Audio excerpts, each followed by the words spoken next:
Hey guys, it's Kathy here with Crunchy Cleaning by Kathy. So today is October 7th. It's been about almost 3 weeks since we did this experiment. On September 18th, the boys put a drop of oregano oil on the middle of this sliced bread. And September 18th, the boys also put a drop of Thieves oil right on the middle of this bread. And as you could see, mold grew all the way around except for the middle where they put the oil. Look at that. You can actually clearly see the ring from where the oil is and where all the mold grew. So the oil preserved the bread.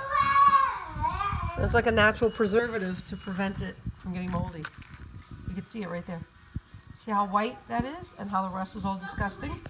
That's where the drop of oil went through the bread. Look at that. Look at the Thieves. You can see how yellow it is from the Thieves oil and all the disgustingness around the bread. I don't even want to take it out because it must smell horrid. But here you go, look at that. 3 weeks in, you can see how the oil did not let the mold from growing on the bread. All right, see you guys.